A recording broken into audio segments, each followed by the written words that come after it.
Bonjour à tous, ravi de vous retrouver dans le cadre de Débat court. Nous recevons aujourd'hui Bruno Aissou. Bonjour Bruno, tu es coach professionnel, thérapeute et fondateur du tiers-lieu futé, d'où la raison pour laquelle nous nous connaissons bien. Nous avons le père Pierre Macheneau, nous vous retrouvons après des grands et longs débats, vicaire épiscopal et curé de paroisse sur le diocèse du Val d'Oise, département du Val d'Oise, président d'une fédération de patronage rassemblant 3000 jeunes et toujours bien remonté, prêt au débat. Toujours prêt. Ousdam, nous te retrouvons. Ousdam Mazou, tu es éducateur spécialisé, IES, internat éducatif scolaire à la Fondation d'Auteuil, plus exactement aux Apprentis d'Auteuil, à la Maison Mère, au 40 rue de la Fontaine sur Paris. Tu es aussi chargé de la protection de l'enfance sur Paris, 95, 93, 75, pour ne pas dire 95, 93 et les 75. J'interviens énormément, je travaille directement en lien avec les services de l'aide sociale à l'enfance de ces départements-là. Yann de Cacrès, tu es directeur, mais avant prof de philo, directeur depuis 31 ans dans le privé sous contrat. Voilà. Exactement. Tous les professeurs sont payés par l'État. Tous les professeurs. C'est la toute petite différence entre nous deux. Voilà. Mais j'ai été aussi pendant un temps directeur d'un établissement primaire hors contrat. Hors contrat. Qui était sous le patronage du coup de l'établissement privé sous contrat. Exactement, Ouais. puisque c'était un établissement congréganiste et que avec l'aide de la congrégation, nous avions donc créé dans l'enceinte d'un établissement sous contrat, un établissement hors contrat.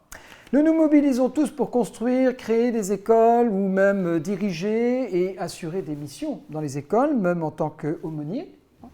Et nous pouvons aussi assurer des relais ou des soutiens personnalisés pour justement conforter un accompagnement plus important dans les écoles. C'est ton cas pour Bruno.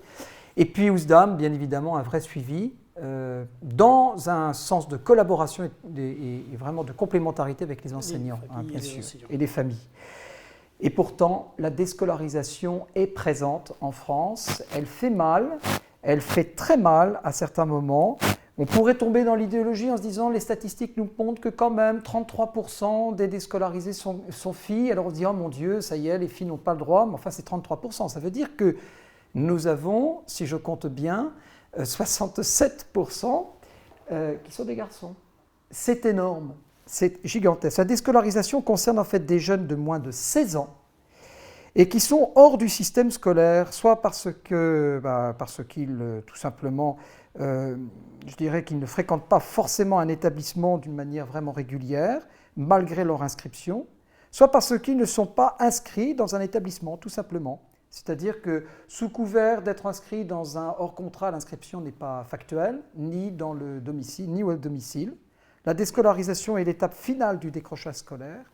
Et les élèves déscolarisés représentent différents cas de figure qui peuvent être, nous dit-on, des élèves non inscrits dans un établissement, des élèves pris en charge par des organismes d'aide à l'enfance, comme l'aide sociale à l'enfance, la protection judiciaire de la jeunesse, et des apprenants en formation, en alternance, mais sans contrat. C'est étonnant ce qu'on se dit, tiens, c'est seulement sous 16 ans. Ben oui, parce qu'à partir de 16 ans, l'État s'en lave les mains.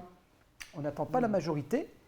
Et donc nous avons des mineurs qui, 2 ans avant leur majorité, ne sont plus du tout dans l'exigence du devoir de l'État et d'État d'être scolarisés. Moi, je pense que ça vient bien avant. C'est-à-dire que là, on fait le constat à partir du moment où l'enfant a 16 ans, qui renvoie à l'orientation de l'enfant, en fait, aussi. Et donc, du coup, on se dit, ah, tiens, il se passe quelque chose, il est déscolarisé. C'est là où on s'inquiète, quoi. Alors qu'en fait, on pourrait s'inquiéter dès la primaire de quelque chose qui renvoie au fait d'un enfant qui est adapté à justement une scolarisation en lien avec toute l'éducation, c'est-à-dire la famille et l'école en soi. Mais on s'en aperçoit finalement qu'à la fin, quoi. Et donc, en fait, on pense les choses et donc on met des petits coups de pansement partout pour dire, bah tiens, il faut absolument qu'ils deviennent des citoyens actifs, notamment en étant employables demain. Et donc là, on va s'intéresser à eux.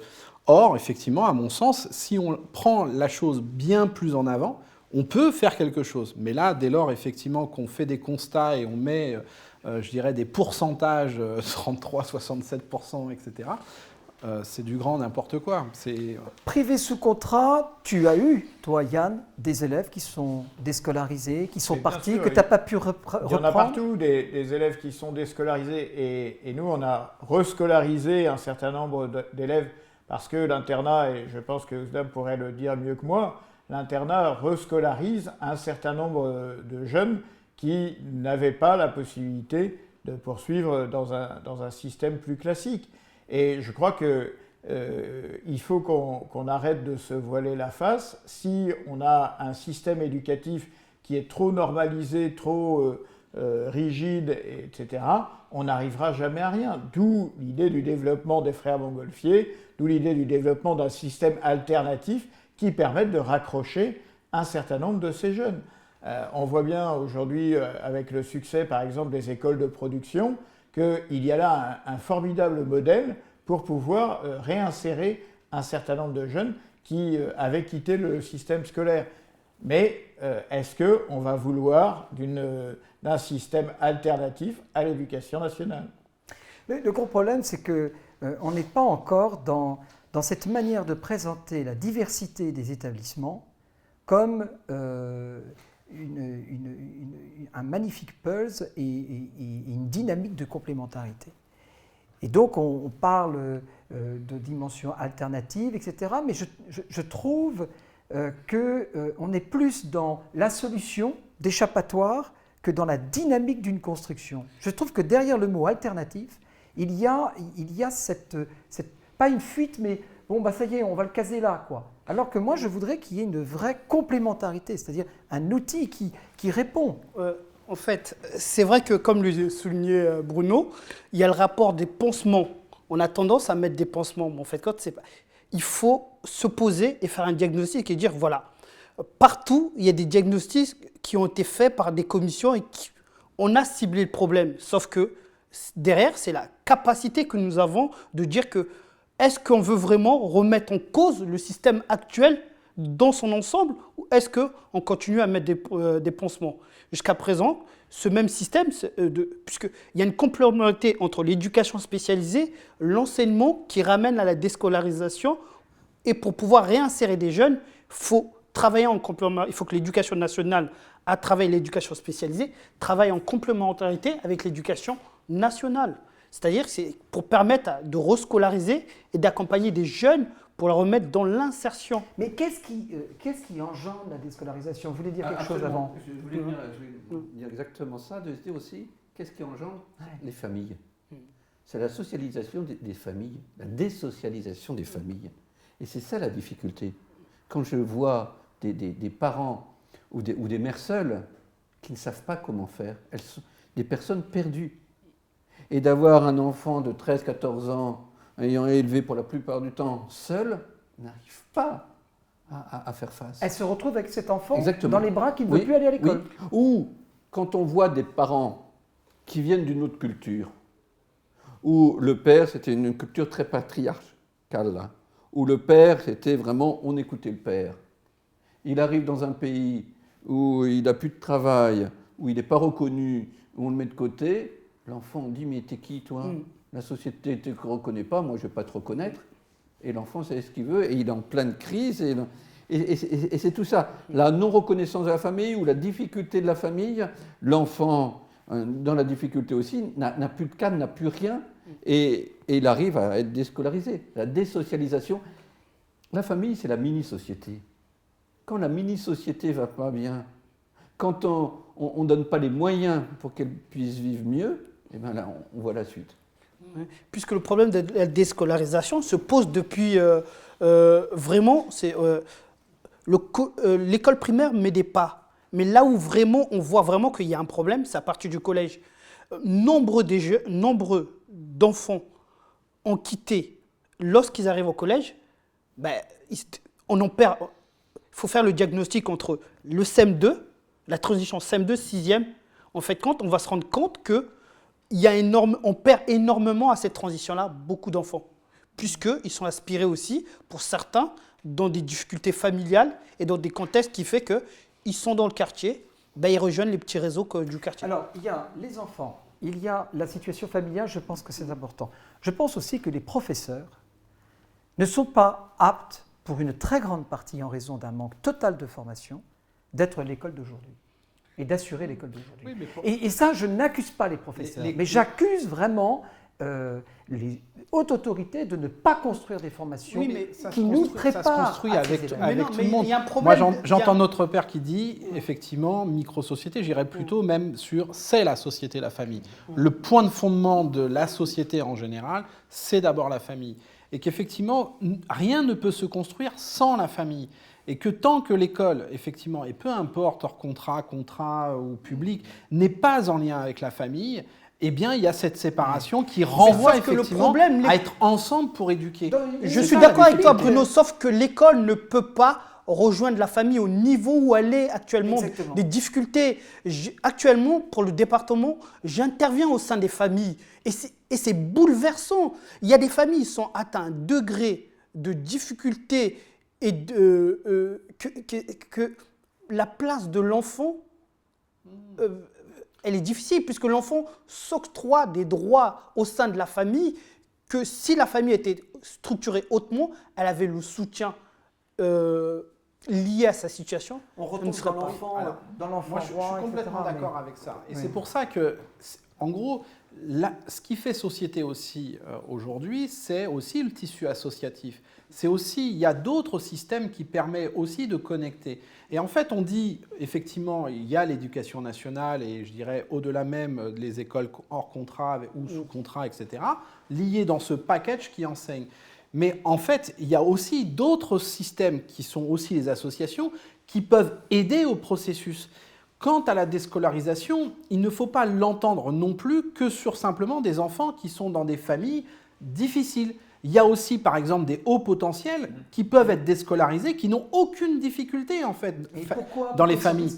Mais c'est parce qu'il y a des systèmes qui ne sont pas forcément adaptés. Sauf qu'on veut mettre des modèles qui sont d'une façon générale. Il n'y a pas de formation, qu'on n'a pas les compétences. Non, on a les compétences. On a les compétences.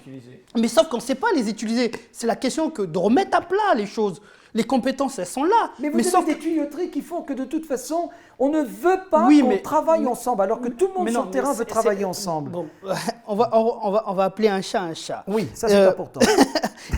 On prend des fois, si on prend les organigrammes des institutions sur lesquelles reposent ces orientations, on prend ces organigrammes-là.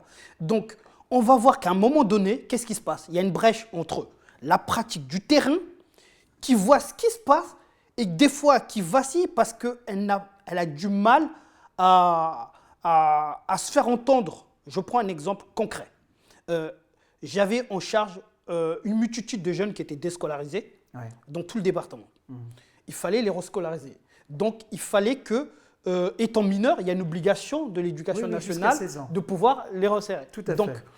au moment où je prends rendez-vous avec la majorité des rectorats, que je me déplace avec les familles en question, que j'arrive à réinsérer dans ce contexte-là, on se rend compte qu'au niveau de ces institutions-là, non seulement les grèves, les manifestations, non mais c'est une réalité. C'est la réalité. Ça explose. Les gens qui sont en charge des dossiers de ces suivis-là, ils démissionnent. Ils n'en peuvent plus, ils sont burn-out, ils ceci, cela. Ça ne va pas du tout. Donc le dossier reste, il traîne, etc. En fait, on met des pansements, il y a quelque chose qui va mal et on n'arrive pas à se dire que ça va mal. Il y a des gens qui sont à des niveaux inférieurs, mais qui ont les compétences. Donc ce n'est pas la faute de l'élève. Si je vous écoute bien, la système. grosse majorité du problème, c'est l'institution. C'est le système. C'est le système. C'est l'organisation de faire fonctionner ensemble des systèmes qui ont vocation à fonctionner ensemble. Les patronages, par exemple, sont une réponse à un problème de déscolarisation pour un certain nombre de jeunes, parce qu'ils les resocialisent dans un autre contexte que l'école, et qu'ensuite ils vont pouvoir effectivement réintégrer l'école. Les lieux de vie d'un jeune, très intéressant, c'est la la famille, l'école, et les amis. Les amis. Les amis. Alors, la famille, l'école, les amis, aujourd'hui, ça va être par le sport, ça va être par l'école, Ouais, c'est ça. le quartier et les réseaux. Et la grosse difficulté, les 3 lieux, les jeunes vivent 3 moments très différents.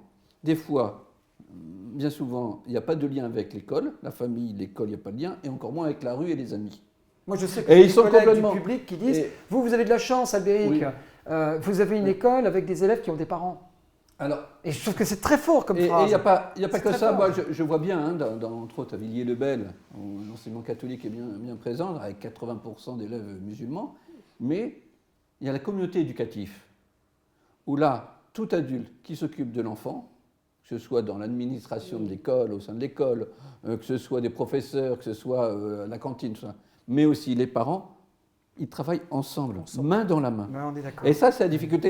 Et Il n'y a pas de l'avantage sectorisation. et l'avantage du Il y a une patronage, complémentarité. l'avantage du patronage, on aurait pu parler du scoutisme, ça, c'est aussi d'avoir ces 3 Oui, lieux ou de même lien. l'équipe de Alors la c'est mairie. pas L'équipe de la mairie. Oui, il y a- oui, moi, c'est je trouve- pas du communautarisme, c'est pas, mais c'est permettre mais je- qu'ensemble on puisse travailler. Il faut de la Complémentarité. complémentarité. Ouais, sans Euh, ça, c'est pas possible. Dans les années 50, on a accéléré justement sur tous les mouvements d'éducation populaire.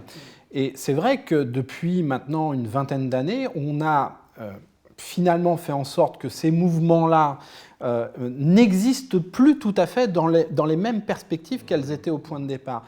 Et en même temps, ces perspectives qui étaient après-guerre de reconstruire la France et donc d'employer aussi. Et donc c'est aussi tout un modèle qui change, c'est-à-dire que sur le fond, c'est quoi le modèle de demain et ce vers quoi, effectivement, on éduque nos enfants, vers quel monde on veut les éduquer. Et donc, dans la déscolarisation, par exemple, pendant 20 ans, on a dit il faut qu'ils passent tous le bac. Il faudrait qu'ils aient tous des diplômes. Mais pour faire quoi, au bout du compte? Alors qu'il y a des enfants qui peuvent et qui savent déjà bien utiliser d'autres matières que simplement, je dirais, qu'intellectuels, mais avec des guillemets, avec des grandes guillemets, hein, ça ne veut pas dire qu'ils ne sont pas intellectuels. Mais en tous les cas, pour les orienter vers d'autres métiers qui sont, mais pas que d'autres métiers, il y a aussi le côté citoyen, être acteur de la société de demain, quoi. Aujourd'hui, on voit beaucoup aussi, à la fois il y a la déscolarisation, mais il y a la désociabilisation, y compris par exemple à travers les réseaux sociaux. C'est-à-dire que qu'est-ce qu'on va faire comme monde de demain Oui, mais regardez- si on ne fait pas attention à ça? Là, Je pense vous que me- c'est un ensemble. Là, tu me donnes beaucoup d'arguments qui ont été donnés et qui ont été mis dans des projets de loi. Certes, le vocabulaire, je l'entends, et le jargon qui a été déployé pour présenter cela sous Najat Belkacem était véritablement honteux. C'était lamentable, parce que c'était du n'importe quoi de la manière dont on l'a exprimé. Mais il est clair qu'il y a une optimisation de tout ce qui tourne autour de l'extrascolaire et du périscolaire. Et cette démarche peut-être a été très critiquée, peut-être qu'elle était coûteuse pour les communes, notamment dans le cadre des écoles primaires, mais là on était dans une dynamique de recherche de complémentarité. Moi, sur 25 ans, je ne sais pas ce qu'il en est pour vous, mais j'ai quand même de lourdes expériences en privé sous contrat, pour ma part, où je n'ai fait que constater des dysfonctionnements qui engendrent la déscolarisation en raison de la sectorisation des métiers. C'est-à-dire que tout le monde a son petit métier, tout le monde a son petit cocon, il n'y a que des failles partout, l'enfant a un public qui découvre durant toute la journée, si ce n'est 24 heures quand il est dans l'internat. S'il n'y a pas de complémentarité, ça ne marche pas. Moi j'ai eu un établissement où il y avait de la complémentarité, où les choses étaient intègres, les professeurs parlaient avec les éducateurs parlaient avec les professeurs, il n'y avait pas de hiérarchie entre un professeur, un éducateur, un professeur de sport, il n'y avait pas de hiérarchie entre un éducateur qui s'occupe la journée et un éducateur qui s'occupe le soir, et même le gardien de nuit. C'était pas le bisounours, c'était de l'intelligence dirigée. Bon. Mais parce que Oui, tout mais simplement, il y a des gens qui ont cette faculté-là de poser des actes d'humilité et de charité dans le sens du bien commun. Mais pourquoi dans la vertu de l'école républicaine, nous n'avons pas ça, notamment dans le public? Pourquoi faut-il du privé? Parce qu'on est passé à un système ultra centralisé. C'est-à-dire? Et donc, on veut faire un seul moule pour tout le monde. Au XVIe, XVIIe siècle, Jean-Baptiste de La Salle crée les Frères des écoles chrétiennes pour trouver un système alternatif aux jésuites. Et c'était quand même pas compliqué. Il explique qu'effectivement les jésuites ont fait un boulot énorme d'éducation et d'instruction, mais qu'ils ont laissé de côté une grande partie de la population qui veut aller vers des métiers beaucoup plus d'apprentissage, etc. Et il crée, avec les Lassaliens, un réseau absolument extraordinaire d'établissements qui ne sont pas comme les établissements jésuites. eh bien, il faut qu'on retrouve cette complémentarité entre les différents systèmes qui fera que, effectivement... Alors, les établissements prioritaires dans le public répondent à ces spécialisations que l'on retrouve. En tout cas, il y a une volonté. Je te vois faire la moue. Il y a une volonté, mais dis vraiment si tu en doutes. Et il y a aussi le dispositif relais. Mais je vois très bien, je suis spectateur actuellement, et je vois très bien, en tant qu'ancien coordinateur du relais, je vois très bien qu'actuellement, l'État attend le moment propice pour supprimer ça. Oui, mais pourquoi mais en fait, pourquoi on dit qu'il faut remettre à plat tous ces mécanismes-là? Pourquoi? Parce que tout simplement, on se retrouve face à des véritables problèmes. Quand on fait un diagnostic, on prend une grosse institution comme la Fondation d'Auteuil, puisqu'elle a une particularité, c'est qu'elle a des internats, protection de l'enfance, elle a des établissements scolaires d'enseignement et d'apprentissage.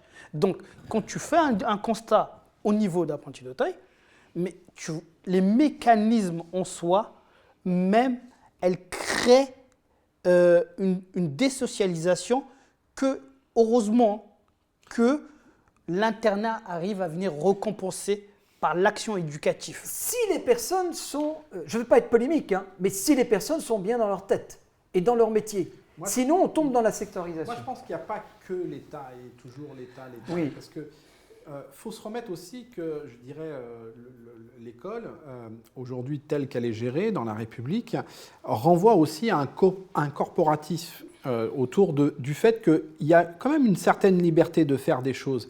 Mais il y a aussi une manière de faire des choses sur le terrain. Moi, j'ai accueilli ici, dans cette pièce même, je dirais, un relais dispositif pendant 2 ans. C'est le lien aussi avec ça, c'est-à-dire que nous, on a essayé de les sortir des murs de l'école parce que ce n'était pas satisfaisant pour eux, mais il y a des barrières qui se créent au sein même de la structure. C'est-à-dire que ce n'est pas l'État qui définit, puisqu'il y a eu le choix du projet de faire ça.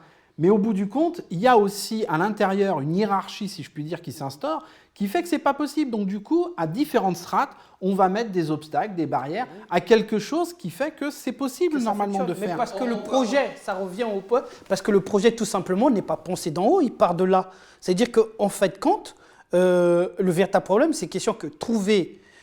en fait, c'est très complexe, puisqu'il faut trouver des mécanismes qui font que les projets, les relais se suivent et font que ça fonctionne. Mais sauf que le problème, quand les projets partent, c'est plus compliqué parce que ça va nous ramener à un autre débat et sur lequel je ne veux pas rentrer. Est-ce que c'est que dans l'école? Non. On a de plus en plus de spécialistes, de gens qui sont de plus en plus... Mais dans leur secteur, vous allez voir un médecin spécialiste, il va vous dire, là... Je ne sais pas, mais à côté, à côté c'est mon confrère, je ne sais pas. Alors, vous allez à l'administration, dans l'administration, vous allez dans une communauté paroissiale, ça peut être la même chose. Oh ben oui, mais ça c'est ancestral. C'est même vous qui avez donné l'exemple. Je trouve qu'on est dans une société où on est trop dans notre petite partie, et puis la partie des autres, ça ne nous intéresse pas. Ça. Et je crois que, et je suis d'accord, il ne faut pas demander tout à l'État, il ne faut pas demander, mais c'est nous, comment on va s'intéresser à l'autre différence, comment on va s'intéresser, et ça, je crois que c'est une conversion. Oui, mais il faut que l'État suive administrativement des modifications pour que les tuyauteries nous permettent justement cette bonne collaboration qui peut naître entre les professeurs. Moi, j'ai des liens avec le public comme le privé et ça se passe très bien par intelligence humaine. Mais il y a un moment donné, on est devant l'impasse de la tuyauterie administrative qui nous empêche de travailler intelligemment pour le bien de l'enfant. Mais parce qu'on va recevoir des circulaires, des décrets qui vont venir. Et on va se faire engueuler. Qui vont tomber. Non, mais on va se faire engueuler. Ah oui, mais c'est ça, circulaire, décret, boum, boum. Et tu es en infraction. J'ai des collègues du public qui se sont fait taper sur les doigts parce qu'ils travaillaient avec le hors-contrat pour le bien d'un enfant. Non, mais on va où là? Non, mais c'est fou. C'est vrai que c'est assez complexe, et notre société est complexe, et je pense qu'on doit être, je dirais, nous, en tant qu'acteurs de la société, faire bousculer ça. C'est-à-dire qu'on n'est pas suffisant. Il y a, je dirais, une majorité de gens qui pensent effectivement à quelque chose d'alternative, à un gros poids qui fait que c'est ça l'éducation, ça doit être donné. Et donc du coup, quand les parents aujourd'hui, ils donnent leurs enfants à l'école ou qu'ils les mettent simplement sur le pas de la porte à l'école, c'est terminé, c'est plus moi qui m'en occupe. Mais non, c'est pas ça, quoi. C'est un ensemble de choses qui doit fonctionner. Les neurosciences nous ont fait avancer des choses aussi sur de voir par rapport au comportement de l'enfant ce qu'il existe. La science nous parle aujourd'hui. Mais on n'adapte pas ça aujourd'hui à effectivement les formations des enseignants, des professeurs, etc. Alors qu'on a les outils pour les faire avancer. Oui, on a le tissu associatif. On a l'intelligence des gens pour faire fonctionner les choses. Et moi, je pense qu'effectivement, il faut libérer. Oui, ça fait partie de notre histoire, de notre patrimoine historique. Et maintenant, c'est très difficile de remettre en cause un patrimoine historique qu'on a reçu, qui nous a été transmis. D'autres pays n'ont pas ces problèmes. C'est-à-dire qu'ils ont une autre logique, d'autres mécanismes qui vont beaucoup plus rapidement que nous sur la réalisation des choses. Mais alors, parlons-en peut-être du patrimoine historique. Le patrimoine historique respecté, etc. Quand on voit les Gaulois que nous sommes, que veux-tu que je te dise, on adore faire des révolutions à peu près tous les 2 siècles. Et il y a des choses que tu ne vas pas bouger comme ça. Dans le patrimoine historique de l'éducation nationale, parce qu'il est long quand même, ou en tous les cas de l'enseignement ou de l'instruction, ça renvoie quand même au début du XXe siècle au fait de faire que les enfants travaillent dans les usines, travaillent tout simplement, quoi. Et pas forcément d'en faire des citoyens, quoi. Et moi, ce que je dis aujourd'hui, c'est que le monde n'est plus le même depuis bien longtemps, quoi. Ça nous a pris combien de temps pour modeler à chaque fois les ajustements qu'il fallait faire? Ça demande du temps. Ça demande du temps. Mais oui, mais parce que ça fait partie en fait, ça fait partie de ce que nous sommes. Mais il faut accepter. Non, mais qu'en France, combien de générations on a sacrifié? C'est combien de générations? Oui, mais j'aimerais aller plus vite. En tant que travailleur social, on est les premiers à s'indigner puisqu'on est au plus près de la réalité. Donc ça veut dire qu'au plus près des problématiques, elles sont là. Des fois, vous dites, on peut aller plus vite. Je prends l'exemple. Non, parce qu'on n'a pas beaucoup de temps. Oui, mais vous vous rendez compte que derrière, on a une machine institutionnelle qui est... Exactement. Oui, mais ça on est d'accord. C'est ce que instruit aujourd'hui la manière de faire. Mais il faut équilibrer les... Allons, soyez il faut s'adapter, s'équilibrer à des niveaux. Ok, nous arrêtons, malheureusement. Bon, vous allez continuer la réflexion entre vous, likez, abonnez-vous, surtout partagez pour voir s'il y aura des bonnes réflexions à la suite de ce visionnage. À très bientôt, mais en attendant, je veux quand même vous remercier Jules Badarini parce que vous êtes le réalisateur et le producteur et vous êtes accompagné de 2 ingénieurs du son, Dante Ray et Nathan Cunier, chef de plateau, Vincent Folbaum, et puis en cadreur, nous avons William Le Cornu. Et je vous remercie tous chaleureusement. Nous nous retrouvons très vite.